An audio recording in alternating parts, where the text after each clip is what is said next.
தேவகிருபை நற்செய்தி சபையா இங்கே ஈஞ்சம்பாவத்துலேருந்து நாங்கள் 3 காரில் ட்ராவல் பண்ணி ஆலம்பர கோட்டை கடப்பாக்கம் பகுதியில் ஆலம்பர டூரிஸ்ட் ஏரியா. இது நல்ல பெரிய கோட்டை இருக்குது. இங்கே பார்த்தா கோட்டை சுவர்லாம் இருக்குது. நம்ம பைபிளில் வர மாதிரி எரிகோ கோட்டை அது மாதிரி இங்கே வந்து ஆலம்பர கோட்டை இந்த கோட்டையில் வந்துக்கிறோம். இப்போ நாங்கள் எல்லாரும் தயாராகிட்டாங்க. எங்கள் ஆளுங்க எல்லாம் ட்ரெஸ் பண்ணின்னு இப்போ கடல் குளிக்க போகிறோம். எல்லாருங்க எங்கள் ஆளுலாம் எல்லாம் நான் எங்கள் பாஸ்டர் ஊழியக்காரன் முதல்ல எங்கள் பிள்ளைங்க வந்து சேஃப்டியாக இருக்கிறதுக்காக நான் ஒரு மீனவன். அதனால் நான் இறங்கி அது ஆளை எப்படி இருக்குன்னு பார்க்க போகிறேன். இது புதுசு எங்களுக்கு. உடனே பார்த்துட்டு உங்களுக்கு சொல்கிறேன் எவ்வளோ ஆகுது. அப்புறமா தான் எல்லாரும் போவாங்க.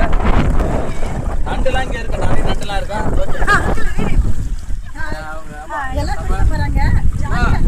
ஆளி இருக்கும் சரியா. காலை வைக்கும் போது அழுத்தி வைக்காதீங்க. அது இது வெட்டிடா லைட்டாக ஒன்றும் இல்லை. வாங்க செருப்பு போட